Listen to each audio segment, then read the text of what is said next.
हरे कृष्णा। ओम नमो भगवते वासुदेवाय नमः।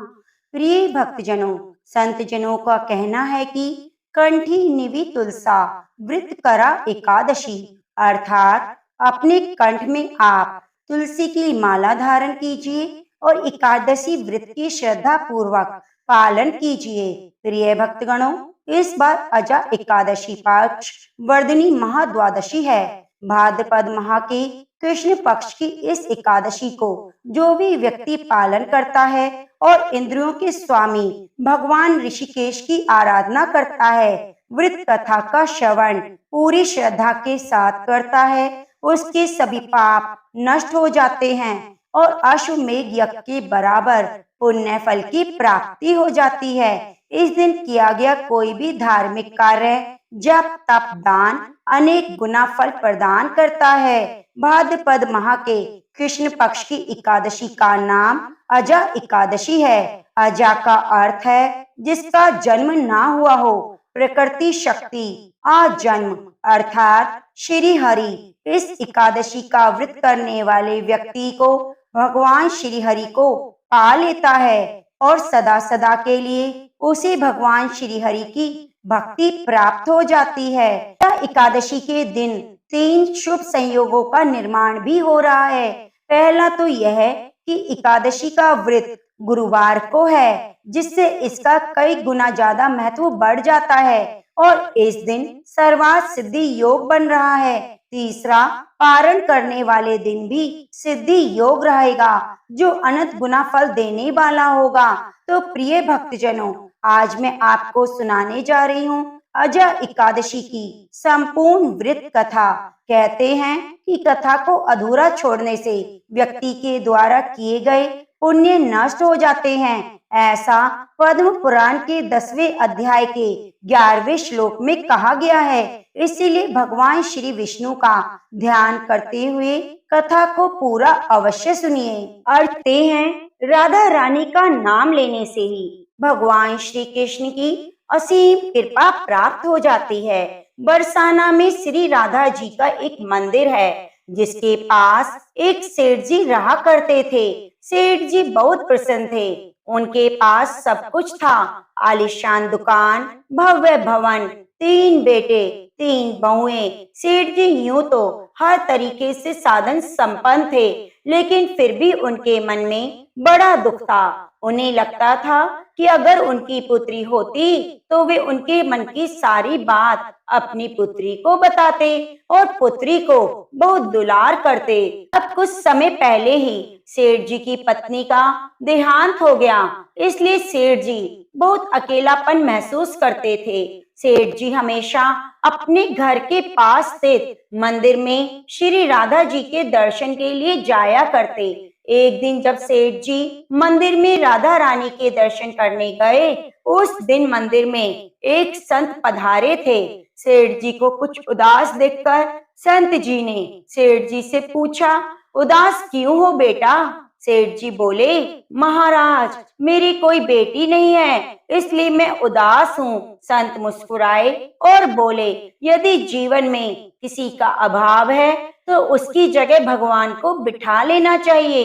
सेठ जी बोले, महाराज, मेरे तो कोई बेटी नहीं, तो मुझे क्या करना चाहिए? संत बोले, अरे सेठ, जब तुम्हें बरसाना का वास मिला है तो तुम बरसाने की बेटी श्री राधा रानी को अपनी बेटी क्यों नहीं मान लेते? सेठ जी को बात बहुत पसंद आई। उसी दिन सेठ जी ने श्री राधा जी का एक बड़ा चित्र मंगवाया और अपने कमरे में लगा दिया।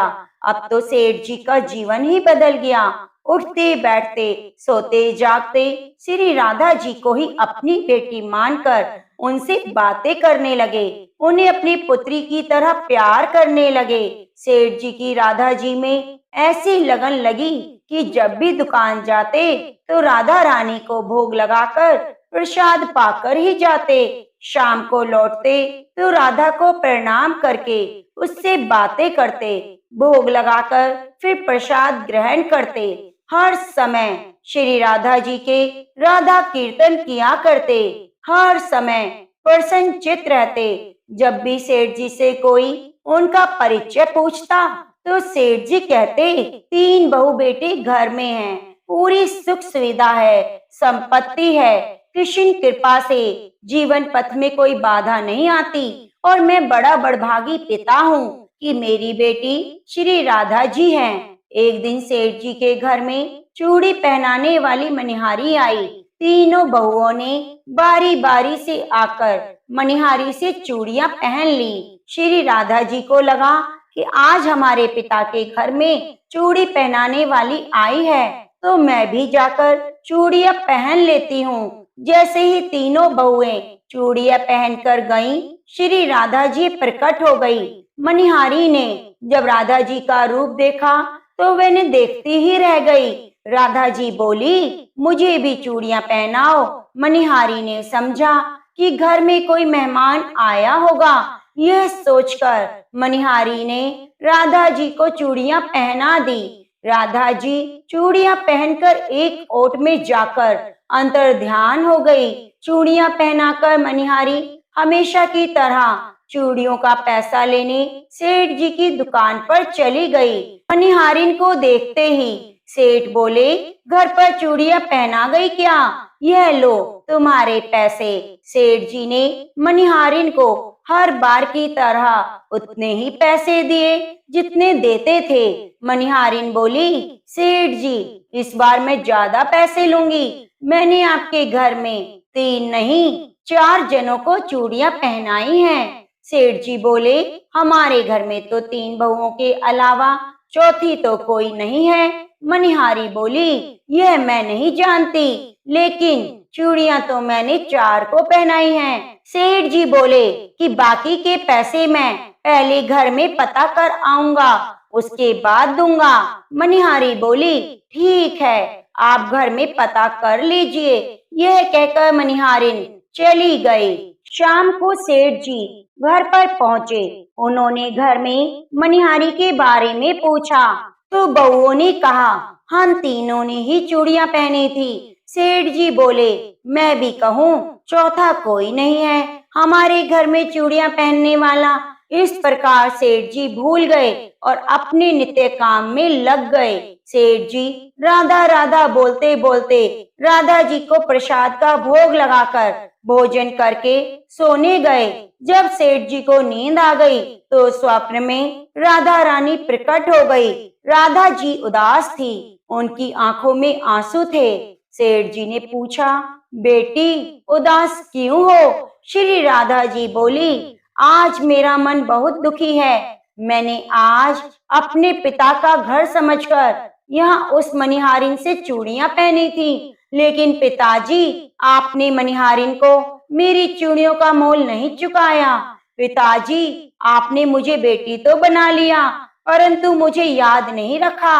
आपने मुझे बुला दिया, इसलिए मैं दुखी हूँ। ये सुनकर सेठ जी सपने में रोने लगे और क्षमा मांगी कि मुझसे बहुत बड़ी भूल हो गई। सेठ जी तुरंत नींद से उठे और उनकी आंखों में आंसू आ रहे थे। सेठ जी ने तुरंत तिजोरी में से पैसे निकाले और मनिहारिन के घर की तरफ चल दिए। जी, आप इतनी रात को क्यों आए? यह देखकर वह चौंक गई। सेठ जी के नेत्रों में आंसू भरे थे। सेठ जी बोले कि तुम्हारा जैसा बड़भागी कोई नहीं, तुम बड़ी बड़भागिन हो। मनिहारिन बोली, सेठ जी क्या हुआ? मैंने राधा रानी को अपनी बेटी बनाया, परंतु मैंने कभी उन्हें अपने नेत्रों से नहीं देखा, लेकिन तुमने आज उन्हीं राधा जी को अपने हाथों से चूड़ियां पहनाई।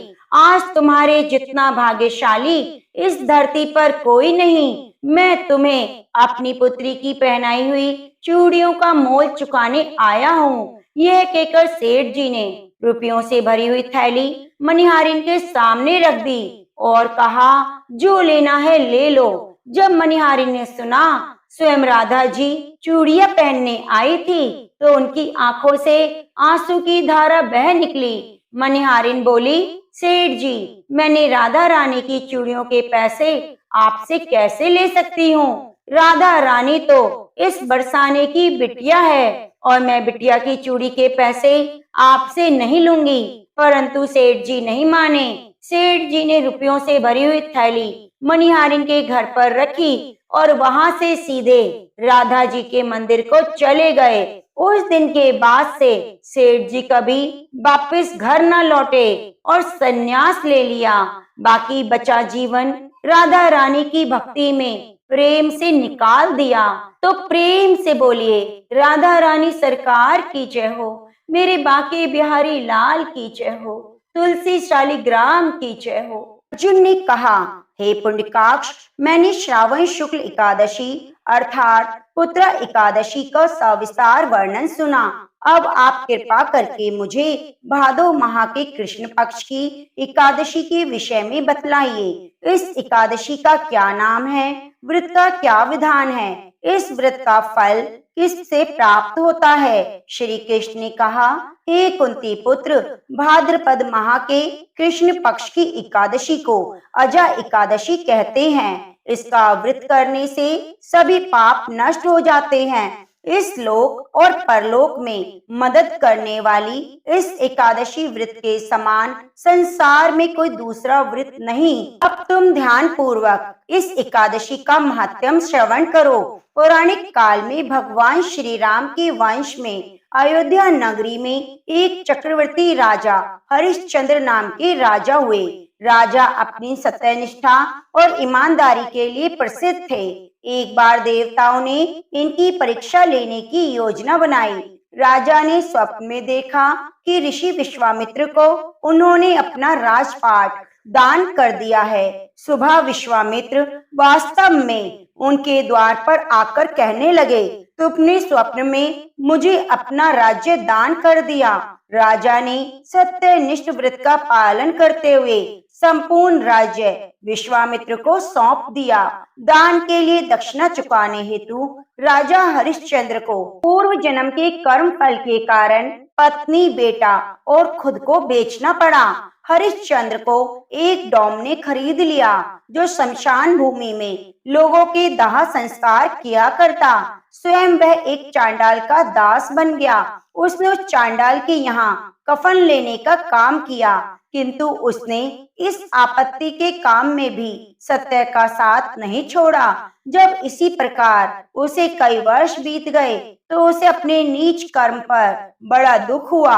वह इससे मुक्त होने का उपाय खोजने लगा। वह सदैव इसी चिंता में रहने लगा कि मैं क्या करूं, किस प्रकार इस नीच कर्म से मुक्ति पाऊं। एक बार की बात है, वह इसी चिंता में बैठा था कि गौतम ऋषि उसके पास पहुंचे। हरिश्चंद्र ने उन्हें प्रणाम किया और दुख भरी कथा सुनाने लगे।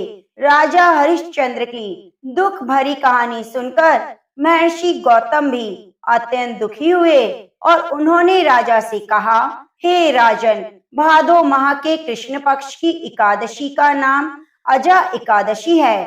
तुम उस एकादशी का विधान पूर्वक व्रत करो, रात्रि को जागरण करो, इससे तुम्हारे सभी पाप नष्ट हो जाएंगे। महर्षि गौतम इतना कहकर आलोक हो गए।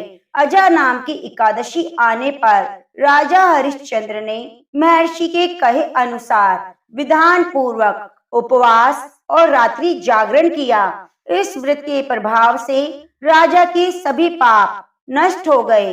उस समय स्वर्ग में नगाड़े बजने लगे, पुष्पों की वर्षा होने लगी। उन्होंने अपने सामने ब्रह्मा, विष्णु, महेश और देवेंद्र आदि देवताओं को खड़ा पाया। उन्होंने अपने मृतक पुत्र को जीवित और अपनी पत्नी को राजसी वस्त्र और आभूषणों से परिपूर्ण देखा। व्रत के प्रभाव से राजा को पुनः अपने राज्य की प्राप्ति हुई। वास्तव में एक ऋषि ने राजा की परीक्षा लेने के लिए यह सब किया, परंतु अजा एकादशी के प्रभाव से ऋषि द्वारा रची गई सारी माया समाप्त हो गई और अंत समय में हरिश्चंद्र अपने परिवार सहित स्वर्ग लोक को गया।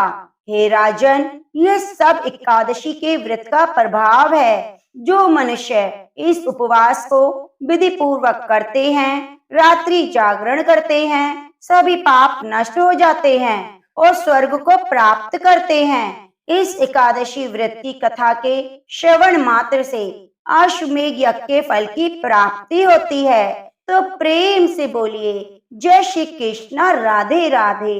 तुलसी शालिग्राम की जय हो। ओम नमः शिवाय। राधा रानी सरकार की जय हो। प्रिय भक्तजनों, अब आइए सुनते हैं एकादशी के दिन सुनी जाने वाली एकादशी माता की कथा।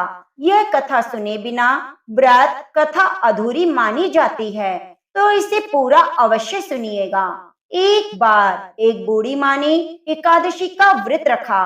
बड़ा ही भक्ति भाव से पूजा अर्चना की। उन्हें वृद्धा अवस्था में क्या बाधा थी कि वह अपने पुत्र पुत्रों की सुख सुविधा के लिए व्रत किया करती। दिन भर तो जरा कठोर मन करके अपने प्यास को रोके रही और दिन में ब्राह्मणों को मिट्टी के पात्र में भरकर पानी और ऋतुफल दान दिए। दोना भर भर के चीनी और दही का वितरण किया। उन्हें गर्मी के कारण बहुत बेचैनी हो रही थी। इस कारण वे बहुत देर तक पानी में पड़ी रहीं, मुंह धोती रहीं। तब कहीं थोड़ा बहुत धैर्य बंद पाया। धूप तो तेज पड़ रही थी, इस कारण बार बार मुंह भी सूख रहा था। बहुत बेचैनी हो रही थी। एक तो बुढ़ापा और दूसरा यह भयंकर गर्मी। वृद्ध अवस्था की स्थिति तो कुछ दूसरी ही प्रकार की होती है। जैसे तैसे रो धोकर दिन तो कट पाया। अब पहाड़ सी रात सामने थी, उसका कटना बड़ा कठिन दिखाई दे रहा था। खटिया पर पड़े पड़े शांति नहीं मिल रही थी। बार बार करवट बदल रही थी। अनेक बार बाहर जाती, भीतर आती। उन्हें घर के अंदर शांति नहीं थी। खटिया पर पड़ी पड़ी एकादशी माता का स्मरण करती रही। वह कहती रही कि हे माता जी, आप मेरी लाज रखिएगा। आप ही मुझे शांति दीजिएगा, जिससे मैं यह व्रत रख सकूं। यह पार सी रात शांति पूर्वक व्यतीत हो सके। प्यास के कारण बूढ़ी माँ की तो बेचैनी बढ़ रही थी। उन्होंने धैर्य रखने का बहुत प्रयास किया, किंतु सहनशीलता की सीमा टूट गई। घबराकर एकदम चिल्ला उठी, बचाओ बचाओ। अम्मा का चिल्लाना सुनकर परिवार भर के नर नारी, बच्चे, पड़ोसी एकत्रित होकर बूढ़ी अम्मा की खटिया के समीप पहुंच गए। सबने पूछा, अम्मा आपको क्या हुआ? आप क्यों चिल्ला रही हैं? आप इस वृद्ध अवस्था में यह कठिन व्रत क्यों कर रही हैं? अम्मा जी की शक्ति से ही भक्ति होती है। थोड़ी ही देर में वे फिर से बोली, अरे मेरे प्राण निकले जा रहे हैं। मेरी छाती पर ठंडे पानी का घड़ा रख दो। अब नातियों ने दादी की छाती पर ठंडे पानी का पात्र रख दिया। तब कहीं उन्हें थोड़ा आराम मिला। थोड़ी देर के लिए उन्होंने अपनी आंखें बंद कर ली। अब एकादशी माता ने सोचा, यह बूढ़ी अम्मा है तो बहुत कठोर, जरा जाकर उसकी परीक्षा लेनी चाहिए। आधी रात को मुर्गा बनकर टेर लगाने लगी। मुर्गा की आवाज सुनकर दादी जल्दी से उठी और बाहर जाकर आसमान की ओर देखा। आसमान किंतु साफ, कहीं भी उसमें प्रातःकालीन तारा नजर नहीं आया। सोचने लगी, यह मुर्गा क्यों और कैसे बोल गया? उन्हें प्यास तो लग रही थी। थोड़ा बहुत उनका मन भी विचलित हो गया था। अंत में उन्होंने दृढ़ निश्चय कर लिया कि मैं अब व्रत को पूर्ण करके ही छोड़ूंगी, चाहे भले मेरे प्राण क्यों ना निकल जाएं। यह सोचकर फिर से वे खटिया पर स्थिर होकर लेट गईं। थोड़ी देर में एकादशी माता ने उनकी फिर से परीक्षा लेनी चाहिए। एक छोटी सी बालिका एक गिलास में शरबत लेकर उनके सिरहाने आकर खड़ी हो गई और जोर से बोली, दादी जी सवेरा हो गया, आप हाथ मुंह धोकर शरबत पी लीजिए। पहले तो शरबत का गिलास देखकर उनका मन चंचल हो उठा, किंतु अचानक व्रत का स्मरण हो आया। उन्होंने सोचा, मैं किसी भी प्रकार से शरबत नहीं पी सकती। वे शांति पूर्वक अपनी खटिया पर लेट गईं। फिर थोड़ी ही देर में उन्हें ऐसा लगा जैसे किसी ने उन्हें पानी के कुएं में पलट दिया हो। बड़ी देर तक हाथ पैर चलाती रही, किंतु उन्होंने अपने मुंह में एक बूंद भी पानी नहीं जाने दिया। वे दृढ़ता पूर्वक अपना व्रत पालन करती रही। थोड़ी देर में न जाने कहां से सामने आग जलने लगी, जिससे भारी गर्मी बढ़ने लगी। प्यास के कारण प्राण निकलने लगे, किंतु बूढ़ी अम्मा का कोई कुछ न बिगाड़ पाया। वे जहां की तहां मुस्कुराती हुई बैठी रहीं। थोड़ी ही देर में बाहर प्रकाश दिखाई देने लगा। ऐसा लगा जैसे सवेरा हो गया।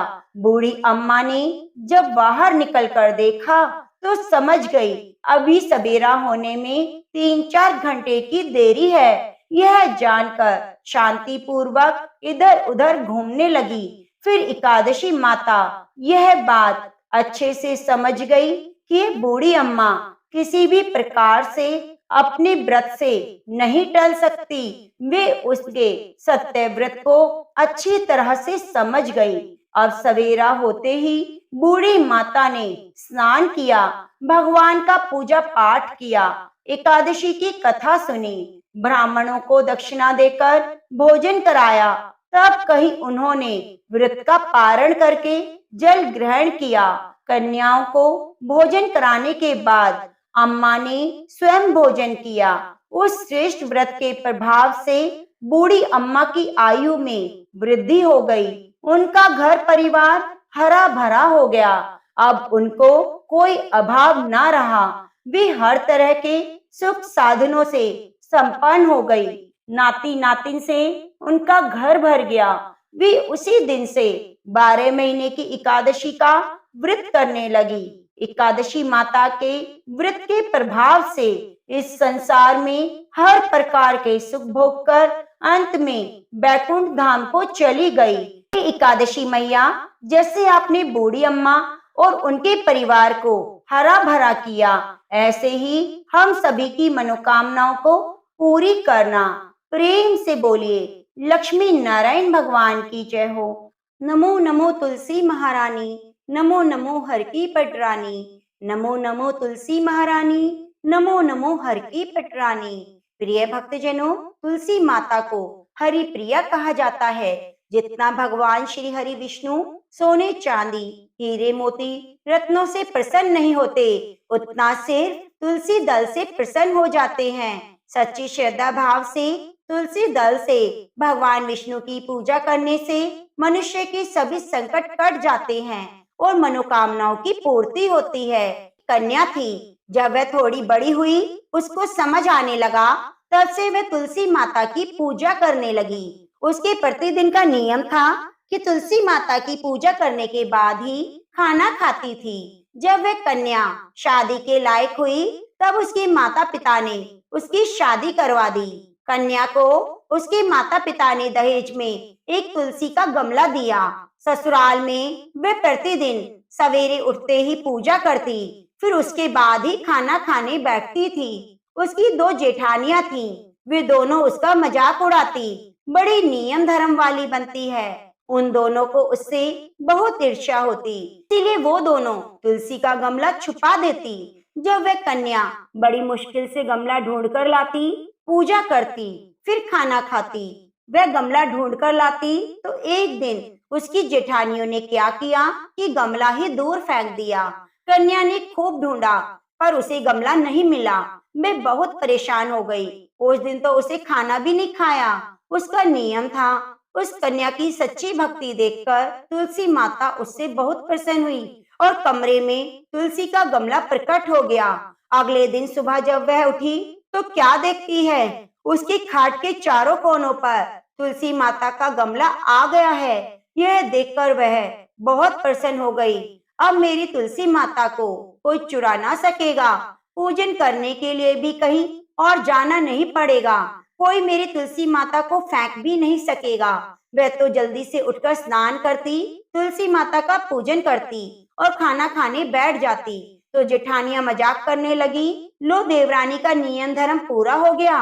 उससे पूछती हैं, तुलसी जी की पूजा कर ली क्या? देवरानी धीरे से बोलती है, हाँ कर ली। जेठानियां बोलती हैं, कहाँ से कर ली पूजा? गमला तो फेंक दिया। देवरानी कहती है, देख लो मेरे कमरे की खाट पर तुलसी जी लग रही है। जेठानिया बहुत शर्मिंदा हुई और बोली, देवरानी तेरी भक्ति सच्ची है, हमने तुझे बहुत परेशान किया, हमें माफ कर दो। देवरानी ने उन्हें माफ कर दिया। हम भी तुलसी माता से प्रार्थना करते हैं, हे तुलसी माता, जैसी कृपा आपने देवरानी पर करी वैसी हम सभी पर करना। प्रेम से बोलिए, तुलसी माता की जय हो। प्रिय भक्तजनों, आइए सुनते हैं लपसी तपसी की कथा। कहते हैं यह कथा हर कथा कहानी में सुननी चाहिए। एक लपसी था, एक तपसी था। तपसी था, उसका हमेशा का नियम था कि भगवान की तपस्या करता, लेकिन उसे चोरी करने की आदत थी। लपसी हमेशा सवा सेर की लापसी बनाता, पहले भगवान को भोग लगाता, उसके बाद स्वयं भोजन करता। दोनों भाइयों का यही नियम था। तो एक दिन कोई बात को लेकर दोनों में कहासुनी हो गई। तपसी बोला, मैं रोजाना भगवान की तपस्या करता हूँ, इसलिए मैं बड़ा हूँ। लपसी बोला, मैं रोज भगवान को सवा सेर लापसी का भोग लगाता हूँ, इसलिए मैं बड़ा हूँ। ऐसा कहते हुए दोनों जोर जोर से लड़ने लगे। तभी वहां से नारद जी गुजर रहे थे। दोनों को लड़ता हुआ देख वहां आए। उनसे पूछा, तुम क्यों लड़ रहे हो? तो दोनों ने अपने आप को बड़ा बताया और साथ में बड़ा होने का कारण बताया। तो नारद जी बोले, मैं तुम्हारा फैसला अवश्य कर दूंगा, कल आऊंगा, बता दूंगा कौन बड़ा है। दूसरे दिन लपसी और तपसी नहाकर अपनी रोज की भक्ति करने आए। तो नारद जी ने छुपकर 1.25 करोड़ की एक एक अंगूठी उन दोनों के आगे रख दी। जैसे ही भक्ति करके तपसी की नजर उस अंगूठी पर पड़ी, तो उसने चुपचाप से उठाई और अपने पैर के नीचे दबा ली। लपसी की नजर अंगूठी पर पड़ी, लेकिन उसने ध्यान नहीं दिया। उसने पहले भगवान को भोग लगाया, फिर स्वयं भोजन करने बैठ गया। थोड़ी देर बाद नारद जी सामने आए। तो दोनों ने पूछा, बताओ कौन बड़ा? नारद जी ने तपसी से खड़ा होने के लिए कहा। तो वह खड़ा हुआ। उसके पैर के नीचे दबी हुई अंगूठी दिखाई दी। तो नारद जी ने तपसी से कहा, तपस्या तो तुम करते हो, इतनी तपस्या करने के बाद भी तुम्हारी चोरी करने की आदत नहीं गई। यह अंगूठी मैंने ही तुम दोनों के आगे रखी थी। मैं देखना चाहता था कि तुम दोनों में किसके मन में लालच है। तो तूने अंगूठी दिखाई पड़ते ही झट से अपने पैर के नीचे दबा ली। लेकिन लपसी का ध्यान अंगूठी पर गया, फिर भी उसने अंगूठी नहीं उठाई, ना ही अपना ध्यान भटकाया। उसने सिर्फ भगवान को ध्यान में रखा, भोग लगाया और स्वयं भोजन किया। इसलिए लपसी बड़ा है। तुम्हें तुम्हारी तपस्या का कोई फल मिलने वाला नहीं। जितनी चाहे मर्जी तुम तपस्या कर लो, तुम्हें कोई फल नहीं मिलेगा। तो तपसी को यह सुनकर बहुत दुख हुआ। वह शर्मिंदा हुआ, नारद जी से माफी मांगी और कहने लगा, आज तक मेरी गलती माफ करो, मुझे बताओ मेरी तपस्या का फल कैसे मिलेगा? आज के बाद मैं कभी चोरी नहीं करूंगा। तो नारद जी ने कहा, यदि कोई गाय और कुत्ते की रोटी नहीं बनाएगा तो उसका फल तुझे मिलेगा। कोई आदमी ब्राह्मण को भोजन कराकर दक्षिणा नहीं देगा तो उसका फल तुझे मिलेगा। यदि कोई सूट साड़ी देकर उस पर भेंट स्वरूप रुपए नहीं देगा तो उसका फल तुझे मिलेगा। अगर कोई व्यक्ति दिए से दिया जलाएगा तो उसका फल तुझे मिलेगा। कोई औरत आंगन लीपकर चौका नहीं लिपेगी तो उसका फल तुझे मिलेगा। कोई व्रत में सारी कहानी सुन लेगी लेकिन तुम्हारी कहानी नहीं सुनेगी तो उसका फल भी तुझे मिलेगा। उसी दिन से हर व्रत कथा कहानी में लपसी तपसी की कहानी कही और सुनी जाने लगी। प्रिय भक्तजनों, अब श्रवण करते हैं भक्त अजामिल की कथा। गुरु भगवान ने बताया, भगवान की शरण में रहने वाले बिरले भक्तों के पाप श्री भगवान के नामोच्चारण से ऐसे नष्ट हो जाते हैं जैसे सूर्य उदय होने पर कोहरा नष्ट हो जाता है।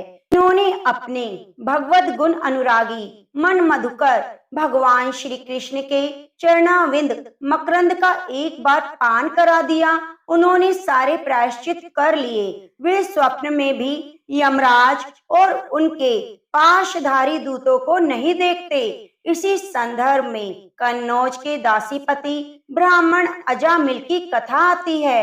अजामिल बड़ा ही शास्त्रज्ञ, शीलवान, सदाचारी और सद्गुणों का खजाना था। ब्रह्मचारी, विनयी, जितेंद्रिय, सत्यनिष्ठ और पवित्र था। इसने गुरु, अग्नि, अतिथि और वृद्ध पुरुषों की सेवा की। अहंकार तो नाम मात्र नहीं था। ये समस्त प्राणियों का हित चाहता, उपकार करता, आवश्यकता के अनुसार बोलता। एक दिन वन से फल फूल, समिधा व कुश लाते समय अजामिल ने एक कामी और निर्लज भ्रष्ट शूद्र को शराब पीकर एक वैश्या के साथ विहार करते देखा। वैश्या भी शराब पीकर अर्धनग्न अवस्था में मतवाली हो रही थी। अजामिल उन्हें इस अवस्था में देखकर सहसा मोहित और काम के वश हो गया। उसने अपने धैर्य और ज्ञान के अनुसार अपने काम वेग से विचलित मन को रोकने की बहुत कोशिश की, परंतु उस वैश्या को निमित्त बनाकर काम पिशाच ने अजामिल के मन को ग्रसित कर लिया। वह मन ही मन उस वैश्या का चिंतन करने लगा और अपने धर्म से विमुख हो गया। उस उल्टा को प्रसन्न करने के लिए अजामिल ने अपने पिता की सारी संपत्ति भी दे डाली। अपनी कुलीन नवविवाहिता पत्नी का त्याग कर दिया। धन पाने की चेष्टा में वह पतित कभी बटोहियों को बांधकर उन्हें लूट लेता, कभी लोगों को जुए में हरा देता, किसी का धन धोखाधड़ी से ले लेता तो किसी का चुरा लेता। इस प्रकार उसकी आयु का एक बहुत बड़ा भाग 88 वर्ष बीत गए। वह वैश्या के 10 पुत्रों का लालन पालन करता रहा।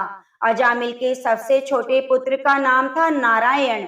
वृद्ध अजामिल ने पुत्र मोह में अपना संपूर्ण हृदय अपने बच्चे नारायण को सौंप दिया। उसने तोतली बोली सुनकर अजामिल फूला ना समाता, उसे अपने साथ खिलाता पिलाता और मोह पाश में बंधा रहता।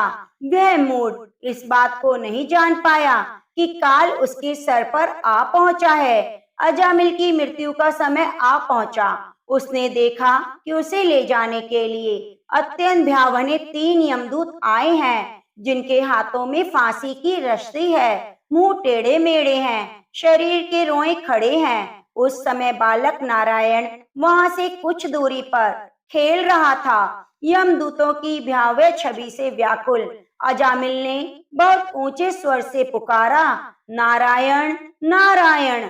भगवान के पार्षदों ने देखा यह मरते समय हमारे स्वामी भगवान नारायण का नाम ले रहे हैं, अतः वह झटपट आप पहुंचे। उस समय यमदूत अजामिल के शरीर में से सूक्ष्म शरीर खींच रहे थे। चारों विष्णु दूतों ने उन्हें बलपूर्वक रोका। यमदूतों ने कहा, इस पापी अजामिल ने शास्त्रों के अनुसार उल्लंघन करके आचरण किया है। इसने अनेक वर्षों तक वैश्या के मल समान अपवित्र अन्न से अपना जीवन व्यतीत किया। इसका सारा जीवन पापमय है और इस पापी के पापों का प्रायश्चित दंड पानी भगवान यमराज के पास नरक यातनाएं भोग कर ही होगा। भगवान के पार्षदों ने कहा, यमदूतों, इसने कोटि जन्म की पापी राशि का पूरा प्रायश्चित कर लिया है, क्योंकि इसने विवश होकर ही सही भगवान के परम नाम का उच्चारण किया है। जिस समय इसने नारायण इन 4 अक्षरों का उच्चारण किया, उसी समय इसके सभी पाप प्रायश्चित हो गए। भगवान नाम उच्चारण बड़े से बड़े पाप को काटने का सामर्थ्य रखता है, क्योंकि भगवान के नाम के उच्चारण से मनुष्य की बुद्धि भगवान के गुण लीला और स्वरूप में रम जाती है और स्वयं भगवान की भी उसके प्रति आत्मीय बुद्धि हो जाती है। परिहास में, तान अलापने में या किसी की अवहेलना करने में भी यदि कोई नाम उच्चारण करे तो उसके सभी पाप नष्ट हो जाते हैं। जो मनुष्य गिरते समय, पैर फिसलते समय, सांप के डसते समय, आग में जलते समय विवशता से ही सही हरि हरि कहकर भगवान का उच्चारण करता है, वह यम यातना नहीं झेलता। यमदूतों जैसे जाने अनजाने में ईंधन से अग्नि का स्पर्श हो जाना भस्म कर देता है, वैसे ही जानबूझकर या अनजाने में भगवान के नामों का संकीर्तन करने से मनुष्य के सभी पाप भस्म हो जाते हैं। जैसे कोई परम शक्तिशाली अमृत को उसका गुण न जानकर अनजाने में पी ले तो भी अमृत उसे अमर बना ही देता है, वैसे ही अनजाने में उच्चारण करने पर भगवान का नाम अपना फल देकर ही रहता है। अजामिल ने भगवान नाम का नारायण का उच्चारण किया, अतः इसे मत ले जाओ। भगवान के पार्षदों ने भागवत धर्म का पूरा पूरा निर्णय सुना दिया और यजामिल को यमदूतों के पास से छुड़ा लिया। अजामिल ने यमदूतों और विष्णु दूतों के सारे संवाद को देखा और सुना। वह यमदूतों के फंदे से छूटकर निर्भय और स्वस्थ हो गया। सर्व पापहारी भगवान की महिमा सुनने से अजामिल के हृदय में शीघ्र ही भक्ति का उदय हुआ। उसने अपने जीवन पर बहुत पश्चाताप होने लगा। उसके हृदय में संसार के प्रति तीव्र वैराग्य हो गया। अजामिल सबके बंधन और मोह को छोड़कर हरिद्वार चला गया। योग मार्ग और आत्मचिंतन का आश्रय लेकर अजामिल ने इंद्रियों, मन, बुद्धि को विषयों से पृथक कर भगवान में लीन कर दिया। तब उसने देखा उसके सामने वही चारों विष्णु दूत हैं जिन्हें उसने पहले देखा। अजामिल ने सर झुका दिया। उनका दर्शन पाने के बाद अजामिल ने उसी तीर्थ हरिद्वार में गंगा के तट पर अपना शरीर त्याग दिया और तत्काल भगवान के पार्षदों के साथ स्वर्ण में विमान पर आरूढ़ होकर आकाश मार्ग से भगवान लक्ष्मीपति के निवास स्थान बैकुंठ को चला गया। तो प्रेम से बोलिए ओम नमो भगवते वासुदेवाय। ओम नमो नारायणा। प्रिय